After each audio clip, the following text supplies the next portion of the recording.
Yeah, I was told to introduce myself. So very quickly, I'm Todd Pierce of the JFK Peace Speech Committee. Ambassador Matlock, sorry to have had you interrupted there, but some people may not have seen this.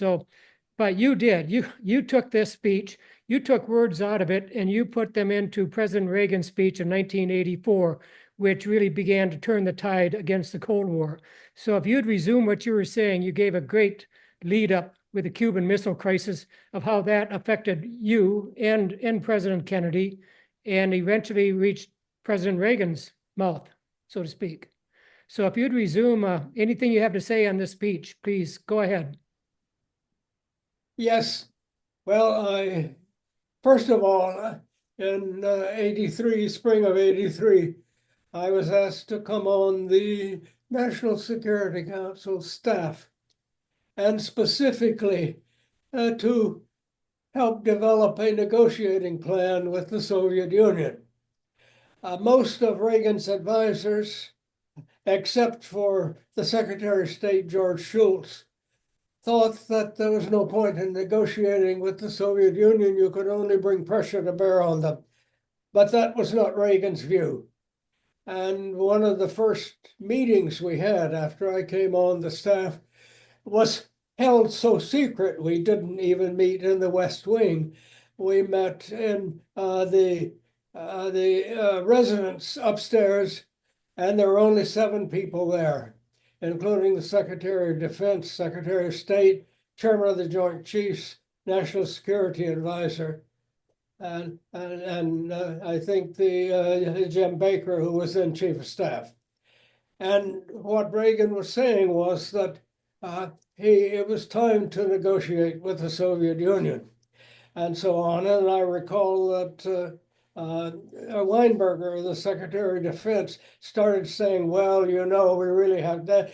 They never keep agreements, et cetera, and we just have to bring pressure to bear on them. And I know that Reagan looked at him in the eye and said, we're not going that route. We are not going that route. So from then on, I understood that what the president wanted was advice to how to negotiate, but we had to maneuver within many advisors, particularly those outside the State Department, were trying to block these negotiations. But and then in December 83, I was asked to draft a speech that set forth a negotiating agenda. And well, I did that and went through several drafts.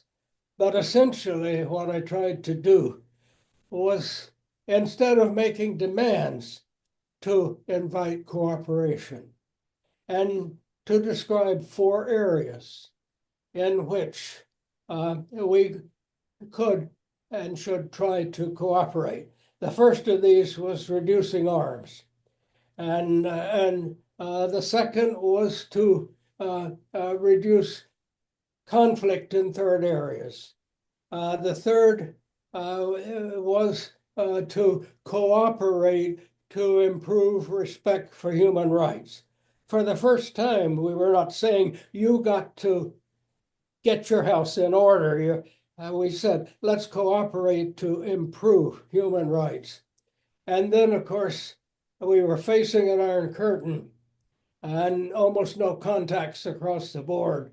But the use of Iron Curtain was considered not a very diplomatic one. So what I had then, we must improve our working relationship by improving contacts, improving the flow of information, and these various things.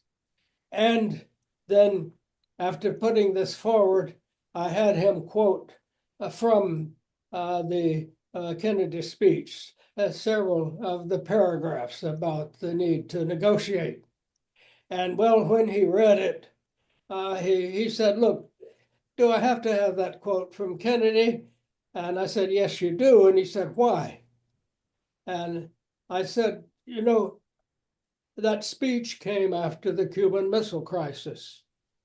And it makes the point that you want to make in this speech, that we've had problems in our relationship, but we need to solve them, and we need to solve them by negotiation, not by continuing threats. And then he said, well, does anybody remember that? And I said, well, most people don't, but I can assure you that the Soviet Foreign Ministry, the professionals there, remember it, and they will explain the relevance. And he said, well, okay, but make it as short as possible. So it stayed in. And it reflected the spirit of the speech, was that we have to solve our problems through negotiation. The problems put forward in that speech within 2 years became a joint agenda that we operated from, and that, in fact, eventually brought us to an end of the Cold War. Yeah, thank you so much for doing that. Because reading your materials, and I put links in to your book, your latest book, and also your oral history. I encourage people to download those and read those.